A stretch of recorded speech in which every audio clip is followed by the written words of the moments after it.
11ই September Bangladesh. Kaukhali পাহাড়ের নিচে একটা গ্রামের রাস্তা দিয়ে যখন পুলিশ ওই লোকটাকে নিয়ে যাচ্ছিল, গ্রামবাসীরা পুলিশ ভ্যানটাকে ঘিরে ধরল। তারা চিৎকার করতে থাকে, ওকে আমাদের হাতে তুলে দিন। এবং একটু পরেই ঘটনা ভয়াবহ হয়ে ওঠে। গ্রামবাসীরা নির্মমভাবে পিটিয়ে মেরে ফেলে ওই লোকটাকে। শোনা যায় লোকটা নাকি একজন নরখাদক, কাউকে মেরে শরীরের মাংস রান্না করে খেয়েছে। গ্রামবাসীরা কি ঠিক করেছিল? কি হয়েছিল সেদিন? কেনই বা গ্রামবাসীরা নিজেদের হাতে আইন তুলে নিয়েছিল? আসল ঘটনা সামনে তুলে ধরবো আজকের এই ভিডিওতে। কথায় বলে বাঘ নাকি বাঘের মাংস খায় না, কিন্তু মানুষের মাংস খায় এই যুগে। শিবলি সাদিক হৃদয়, নাম যেমন হৃদয়, সেরকমই হৃদয়বান একটা মানুষ ছিল। বাংলাদেশ, চট্টগ্রাম বিভাগ, বান্দরবন জেলার কদলপুর ইউনিয়নের পঞ্চপাড়া গ্রাম। একটা যৌথ পরিবারে জন্ম নিয়েছিল হৃদয়।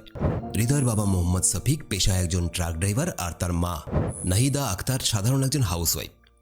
তাদের পরিবারের অবস্থা ছিল ওই সাধারণ মধ্যবিত্ত পরিবারে যেরকম হয়, দিন আনা দিন খাওয়া, সেরকম আর কি। ছোটবেলা থেকেই শান্ত হৃদয় পড়াশোনায় বেশ ভালো ছিল। সে কদলপুর স্কুল অ্যান্ড কলেজে পড়াশোনা করত, কিন্তু আর্থিক টানাপোড়েনের জন্য নিজের পড়াশোনার খরচের টাকা নিজেই চালানোর জন্য হৃদয় পড়াশোনার পাশাপাশি গ্রামেরই আরেকটা পাশের পাড়ার পোলট্রি ফার্মে কাজ করতে শুরু করে। এই পোলট্রি ফার্মের মধ্যে সে সবথেকে ছোট ছিল বয়সে, কিন্তু শিক্ষিত ছিল এবং ট্যালেন্টেড ছিল। ফার্মে সে অন্যের তুলনায় বেশ ভালোই কাজ করছিল এবং তার কাজের দক্ষতা দেখে ফার্মের মালিক হৃদয়কে প্রমোশন দেয় এবং সেই ফার্মের ম্যানেজার করে দেয়। এই ঘটনাটা খুব একটা ভালো চোখে দেখেনি তারা, যারা ওই ফার্মে কাজ করত হৃদয়ের সাথে। বেশ কয়েকজন ছিল, তাদের মধ্যে 6 জন ছিল পাহাড়ি অঞ্চলের মারমা গোষ্ঠীর ছেলেপেলে। তাদের সঙ্গে হৃদয়ের সুসম্পর্ক থাকলেও ওই যে কথায় বলে, সব বাড়িয়ে দেওয়া হাতি কিন্তু বন্ধুত্বের হয় না। তারা সবাই মিলে হৃদয়ের এত কম সময়ের মধ্যে পদোন্নতিকে, প্রমোশনকে ঈর্ষার চোখে দেখতে থাকে এবং এই কারণেই মাঝে মাঝে হৃদয়ের সঙ্গে তাদের ঝগড়া ঝামেলা লেগে থাকতো, যদিও সেসব ছোটখাটো ছিল। 2023 সাল 28 আগস্ট হৃদয় প্রতিদিনের মতোই চলে যায় ফার্মে। তবে আজ প্রতিদিনের মতো সে বাড়ি তো ফেরে না। তার বাড়ির লোকজন মনে করে হয়তো সে ফার্মের মধ্যেই শুয়ে পড়েছে, কারণ হয়তো কাজের প্রেশার ছিল। কিন্তু পরের দিন বাজটা পড়ে তখন, যখন হৃদয়ের ফার্মের মালিক হৃদয়ের বাড়িতে যায় হৃদয়কে খোঁজার জন্য, কারণ হৃদয় কাজে আসেনি। পাড়া জুড়ে শোরগোল পড়ে যায়, হৃদয়কে খুঁজে পাওয়া যাচ্ছে না। কোথায় গেল হৃদয়? বাড়ির লোকেরা বারবার হৃদয়কে ফোন করতে থাকে, তবে কোনোভাবেই কোনো কিছু পাওয়া যায় না। এইভাবে 2 দিন কেটে যায়। হৃদয় এখনও নিখোঁজ। অনেক খোঁজাখুঁজি করলেও তারা কিন্তু পুলিশের কাছে কোনো ডায়েরি করলো না। 2 দিন পরেই হৃদয়ের মায়ের কাছে একটা অপরিচিত নাম্বার থেকে কল আসে। সে ভয়ে ভয়ে ফোনটা তোলে। কলের ওপারে অন্য কেউ ছিল না, ছিল হৃদয়। সেই তার মাকে আতঙ্ক জড়ানো গলায় বলে, মা, আমাকে কয়েকজন মিলে কিডন্যাপ করে এনেছে। অনেক কষ্টে ফোন করেছি। 28 আগস্ট রাতে যখন আমি বাড়ি ফিরছিলাম, তখন রাত 12টা নাগাদ আমাকে কেউ গাড়িতে তুলে নিয়েছিল। তারা অনেকেই ছিল। প্রায় 10-12 ঘন্টা গাড়ি চালানোর পর তারা আমাকে নিয়ে কোনো একটা অচেনা জায়গায় নিয়ে এসেছে। আমি বলতে পারছি না এটা কোন জায়গা। এতটুকুর পর ফোনটা কেটে যায়। নাহিদা এবং শফিক, হৃদয়ের মা বাবা, বারবার হৃদয়ের ওই ফোনে ফোন করতে থাকে, কিন্তু ফোনে পায় না।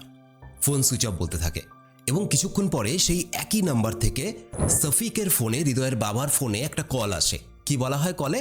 এবার কিন্তু ফোনের ওপারে হৃদয় ছিল না, ছিল একজন অচেনা মানুষ, কিডন্যাপার। তারা পুলিশকে খবর দিতে বারণ করে এবং বলে, এই কিডন্যাপের ব্যাপারটা যদি অন্য কাউকে জানানো হয় তাহলে কিন্তু হৃদয়ের লাশ যাবে বাড়িতে, হৃদয় যাবে না। আমরা হৃদয়কে ছেড়ে দিতে রাজি আছি, তার পরিবর্তে আমাদের 15 লাখ টাকা দরকার। একটা দিন আনা দিন খাওয়া নিম্ন মধ্যবিত্ত পরিবারের কাছে 15 লাখ টাকাটা একটা বিশাল বিশাল অ্যামাউন্ট। এবং কিডন্যাপাররা এটাও বলে দেয়, আমরা জায়গা বলে দেব, সেই জায়গাতে আমাদের বলা দিন অনুযায়ী ওই টাকাটা রেখে আসতে হবে। এরপর ফোনটা কেটে যায়। আসলে মা বাবা যতই গরিব হোক না কেন, যখন ছেলে মেয়ের প্রাণের উপরে প্রশ্ন আসে, তখন তারা তাদের প্রাণ লড়িয়ে দেয়। তারা চেষ্টাও করে কিছু টাকা পয়সা জোগাড় করা, কিন্তু 15 লাখ টাকা তো বিশাল টাকা। তারা 1 লাখ টাকাও জোগাড় করতে পারে না। কোত্থেকে করবে? পরের দিন মানে 31শে আগস্ট 2023 সাল শফিকের কাছে কিডন্যাপারের কল আবার আসে। শফিক জানিয়ে দেয় যে তারা কোনো মতেই 15 লাখ টাকা জোগাড় করতে পারবে না। কিডন্যাপারও জানতো যে 15 লক্ষ টাকা জোগাড় করা হৃদয়ের পরিবারের পক্ষে সম্ভব নয় এবং এই জন্য 15 লাখ টাকা থেকে তারা 2 লাখে নেমে আসে। তারা বলে অন্তত 2 লাখ টাকা যদি না পাওয়া যায় তাহলে কিন্তু হৃদয়ের লাশ যাবে বাড়িতে। 2 লাখ টাকা জোগাড় করতেই হবে, এছাড়া আর কোনো বিকল্প নেই। শফিক এবং নাহিদা কিডন্যাপারের কাছ থেকে একজন অসহায় মা বাবার মতোই 4 দিনের সময় চেয়ে নেয় কোনো রকমে হাতে পায়ে ধরে। এবং লেগে পড়ে 2 লক্ষ টাকা জোগাড় করার জন্য। তাদের জমানো কিছু টাকা, পরিবারের বাকিদের থেকে কিছু টাকা ধার নেয়, এমনকি পাড়া প্রতিবেশীদের কাছ থেকেও টাকা ধার করে কোনোভাবে 2 লাখ টাকা জোগাড় করে। এবং ঠিক 4 দিন পর 4 সেপ্টেম্বর দুপুরে কিডন্যাপাররা তাকে কল করে, শফিককে, এবং একটা জায়গা বলে দিয়ে বলে টাকাটা ওখানে রেখে আসতে এবং কোনো রকম যেন চালাকি না করা হয়। কিডন্যাপারদের বলা জায়গা অনুযায়ী শফিক চলে যায়, কিন্তু অবাক ব্যাপার সেখানে কেউ ছিল না। কিছুক্ষণ অপেক্ষা করার পর 2জন লোক আসে এবং শফিকের কাছ থেকে টাকাটা নিয়ে চলে যায়। শফিক তার ছেলের কথা জিজ্ঞেস করে, হৃদয় কোথায়? তারা বলে, নিশ্চিন্তে ঘরে চলে যাও, হৃদয়কে কিছুক্ষণের মধ্যেই ঘরে পাঠিয়ে দেব। শফিক বাড়ি ফিরে আসে, কিন্তু হৃদয় তো বাড়ি ফিরে আসে না। মিনিট, ঘন্টা, দিন কেটে যায়, তাদের ছেলে তো বাড়ি ফিরে আসে না। এভাবে অপেক্ষা করতে করতে 3 দিন কেটে যায়, না কোনো কিডন্যাপারের কল, না তার ছেলে। বাধ্য হয়ে রাউজান পুলিশ স্টেশনে গিয়ে হৃদয়ের বাবা শফিক একটা জেনারেল ডায়েরি করে। গত 10 দিন ধরে যা যা হয়েছে সবকিছু খুলে বলে। পুলিশ তদন্ত শুরু করে এবং জানতে পারে হৃদয় নেহাতি একজন সহজ সরল ছেলে ছিল, কারোর সাথে কখনো খারাপ ব্যবহার না, খুবই ভালো মানুষ ছিল। এবং পুলিশ তদন্ত করে জানতে পারে তার মা নাহিদার কাছ থেকে যে 2 মাস আগে ফার্মে হৃদয়ের সঙ্গে নাকি মারমা গোষ্ঠীর ছেলেদের একটা ঝামেলা হয়েছিল। ঝামেলাটা একটু বেশি পর্যায়ে চলে গেছিল, কিন্তু মালিক এসে সবকিছু ঠিকঠাক করে দিয়েছিল। পুলিশ ফার্মে গিয়ে মারমা গোষ্ঠীর ওই 6 জনের মধ্যে 4 জনকে জিজ্ঞাসাবাদ করতে শুরু করে। প্রথমে তারা কিছু স্বীকার করে না, তবে পুলিশের মার খেয়ে শেষ পর্যন্ত তাদের মধ্যে 4 জন, যাদের নাম ছিল উইমচিং মারমা, সুচিংমুং মারমা, আইংথুমুং মারমা এবং উকাই থাওয়াই মারমা, মানে নাম উচ্চারণ করতে গেলে দাঁত ভেঙে যায়। তো এই 4 জন হৃদয়ের কিডন্যাপিংয়ের সঙ্গে জড়িত, এটা এরা জেরাতে স্বীকার করে নেয়। পুলিশ তাদেরকে কিডন্যাপিংয়ের চার্জে গ্রেপ্তার করে। তবে তারা এই মারমা গোষ্ঠীর 6 জনের মধ্যে আরও 2 জনকে এখনো পর্যন্ত খুঁজে পায়নি। এমনকি তারা হৃদয় কোথায় আছে সে ব্যাপারেও কোনো মুখ খোলে না। তারা বলে, আমরা জানি না, কিডন্যাপ তো করা হয়েছিল কিন্তু তারপরে ঘটনা জানি না। শেষ অবধি 10ই সেপ্টেম্বর তারা স্বীকার করে যে তারা হৃদয়কে প্রথম থেকে হিংসে করত, এবং যেহেতু হৃদয় তাদের থেকে অনেক ছোট ছিল, কিন্তু তারপরেও তাকে এই পোলট্রি ফার্মে ম্যানেজার করে দেওয়া হয়েছিল, সেই জন্য হৃদয়ের প্রতি তাদের আক্রোশ ছিল মনের মধ্যে। এবং সেই জন্য 28 আগস্ট রাতের বেলায় হৃদয় যখন বাড়ি ফিরবে তখনই তাকে চোখ মুখ বেঁধে কিডন্যাপ করে তারা। তাদের প্ল্যান ছিল হৃদয়কে কিডন্যাপ করে তাদের বাড়ির লোকের কাছ থেকে টাকা পয়সা নিয়ে মারধর করে তাকে আবার ফিরিয়ে দেবে, মানে মোটামুটি একটা রিভেঞ্জ নিতে চেয়েছিল তারা। কিন্তু ব্যাপার গড়িয়ে যায় অন্যদিকে, যখন তারা এটা ভাবতে শুরু করে যে হৃদয়তেও আমাদের মধ্যে 2 জনের মুখ দেখে ফেলেছে, 2 জনের মুখ দেখে ফেলেছিল হৃদয়, সুতরাং তাকে যদি ছেড়ে দেওয়া হয় হৃদয় গিয়ে এই কথাটা সবাইকে বলবে এবং পুলিশ আসবে, তাদেরকে গ্রেপ্তার করে নিয়ে যাবে কিডন্যাপিংয়ের অপরাধে। এবং এই জন্যই তারা সিদ্ধান্ত নেয় হৃদয়কে কোনোভাবেই জ্যান্ত ছাড়া যাবে না, বাঁচিয়ে রেখে রিস্ক নিতে চায়নি তারা। বারবার ছুরি দিয়ে হৃদয়ের মধ্যে আঘাত করতে থাকে তারা, নৃশংসভাবে খুন করে হৃদয়কে। এবং সেটা কবে করে? সেটা কিডন্যাপ যেদিন করেছিল তার পরের দিনই করেছিল। মনুষ্যত্বের কতটা নিচে নেমে গেলে, কতটা অমানুষ হলে একটা মৃত ছেলের জন্য মুক্তিপণ চাইছে তার পরিবারের কাছে, তাও 15 লক্ষ টাকা, তারপরে 2 লক্ষ টাকা। ছেলেটাকে কিডন্যাপ করার পরদিনই ওরকম নৃশংসভাবে তাকে মেরে ফেলে এবং তারপরে তার বাড়িতে ফোন করে মুক্তিপণ চায়। তাদের উদ্দেশ্য ছিল মুক্তিপণের টাকাটা নিয়ে নেব, হৃদয়কে তো আর ফেরত দিতে হবেই না, মুক্তিপণের টাকাটা দিয়ে আমরা ভাগ করে নেব। পুলিশ হৃদয়ের বডিটা কোথায় আছে জানতে পেরে 11ই সেপ্টেম্বর সকালবেলায় কাউখালীর পাহাড়ে যায়। পুলিশ সেখানে গিয়ে কী দেখে?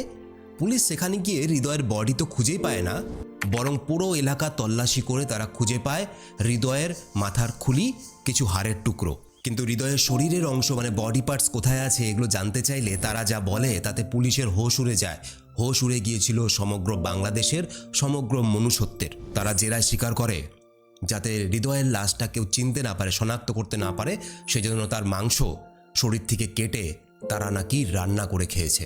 আমরা শুধুই বন্য পশুকে দোষ দিই, তাদের হিংস্রত্বের উদাহরণ দিয়ে বোঝায় যে এরকম হওয়া উচিত না, ওরকম হওয়া উচিত না। কিন্তু মানুষ বর্তমানে যে পর্যায়ে নিচের দিকে গেছে, যতটা নিচে নেমেছে, এবং বন্য পশুগুলো নিজেদেরকে লাকি ভাববে, তারা ভাগ্যবান যে তারা জঙ্গলে থাকে, এই সমাজে থাকে না যেখানে মানুষ মানুষের মাংস খায়। একটা কথা আজকে খুব মনে পড়ছে, একটা লাইন আছে, monsters does not exist in stories, they exist around us. দৈত্য দানব এগুলো শুধুমাত্র গল্পের বইয়ের মধ্যে সীমাবদ্ধ নয়, তারা আমাদের চারপাশেই থাকে মানুষের বেশ ধরে। যাই হোক, এরপর 46 বছর বয়সী উইমচিং, মানে যে 4 জনকে ধরা হয়েছিল তাদের মধ্যে একজন, এটা স্বীকার করে নেয় পুরো কিডন্যাপের প্ল্যানটা আসলে তারই ছিল। এবং 2 মাস আগের ওই ঝামেলা যেটা কিনা মালিক মিটিয়ে দিয়েছিল, সেই ঝামেলার বদলা নেওয়ার জন্য তারা এই কাজ করেছে। তারা হৃদয়কে একটা উচিত শিক্ষা দিতে চেয়েছিল। পুরো বাংলাদেশ এই ন্যাক্কারজনক ঘটনার কথা জানতে পেরে রাস্তায় রাস্তায় বিক্ষোভ শুরু করে এবং 11ই সেপ্টেম্বর পুলিশ যখন কাউখালী পাহাড়ের একটা গ্রামের মধ্যে দিয়ে উমংচিং এবং বাকিদেরকে নিয়ে ফিরছিল, তখন গ্রামবাসীরা সেই পুলিশ ভ্যান আটকে ধরে। গ্রামবাসীদের রোষের মুখে পড়ে পুলিশ সহ সেই অপরাধীরা। গ্রামবাসীরা পুলিশের গাড়ি আটকে উমংচিংকে গাড়ি থেকে বের করে এবং তাকে নৃশংসভাবে পিটিয়ে মেরে ফেলে। এবং আমার মনে হয় একদম ঠিক করেছে, একদম ঠিক করেছে। যে মানুষ, তার মধ্যে মনুষ্যত্ব নেই, যে মানুষের মধ্যে মানুষের কোনো গুণ নেই, যেই মানুষ মানুষের মাংস খেতে পারে, সেই মানুষ অন্তত কোনো মানুষ নয়, সেটা কোনো পশুর থেকে অধম। আর এই ধরনের পশুকে পিটিয়ে মেরে ফেলাই একদম যুক্তিযুক্ত কাজ, এটাই উচিত। তবে গ্রামবাসীরা এতেই থেমে থাকে না, বাকিদেরকেও একই অবস্থা করতে চেয়েছিল, কিন্তু পুলিশ কোনোভাবে টিয়ার গ্যাস দিয়ে গ্রামবাসীদেরকে বাঁচিয়ে নিজেদের কাস্টাডিতে নিয়ে আসে। 1 অক্টোবর আদালতে 164 ধারায়, বাংলাদেশের সংবিধান অনুযায়ী 164 ধারায় বাকি 5 জন অপরাধীকে কারাগারে পাঠানো হয় এবং পুলিশ একটা সংবাদ সম্মেলন করে। সেখানে কাউখালীতে হৃদয়ের মৃতদেহের বিভিন্ন মাংস ছড়িয়ে ছিটিয়ে থাকা অবস্থায় তারা পেয়েছিল, এই কথাটা জানায়। তবে তাদের রান্না করে খেয়ে ফেলার কোনো প্রমাণ তারা পায়নি। প্রমাণ পাবেও কি করে? মাংস রান্না করে খেয়ে ফেলার পরে সেই প্রমাণ আর কোত্থেকে পাবে? এই ঘটনা বাংলাদেশের ইতিহাসে অন্যতম একটা ভয়ঙ্কর অপরাধ এবং একটা দগদগে ঘায়ের মতো মনুষ্যত্বের ওপর, মানুষ জাতির ওপর, মানুষের স্বভাবের ওপর, যা শুধুমাত্র হৃদয় এবং হৃদয়ের পরিবারকে না, পুরো বাংলাদেশ সহ পুরো মনুষ্য জাতির হৃদয় ভেঙে দিয়েছিল যে মানুষ এরকমও হতে পারে। আপনার মতে কি বলে? যারা এই ধরনের একটা সরল শান্ত ছেলের সঙ্গে এরকম নীচ অমানুষের মতো ন্যাক্কারজনক নৃশংস কাজ করলো, তাদের সাথে কি করা উচিত? গ্রামবাসীরা কি ঠিক করেছিল তাকে পিটিয়ে মেরে খুন করে? কমেন্টে অবশ্যই আপনার মতামত লিখে জানাবেন। তো এই ছিল আজকে ভিডিও ভালো লেগে থাকলে শুধুমাত্র একটা লাইক করে বন্ধুদেরকে শেয়ার করে দিন, সাবস্ক্রাইব করতে বলছি না। আর আমার সাথে আপনারা সরাসরি কথা বলতে পারেন, আমার ইনস্টাগ্রাম আইডি ভিডিওর নিচে লিঙ্ক ডেসক্রিপশনে দেওয়া আছে। দেখা হচ্ছে পরের ভিডিওতে, ততদিন সবাই খুব ভালো থাকবেন, আশেপাশে মানুষকে ভালোবাসুন, কারণ মানুষ মানুষের জন্য।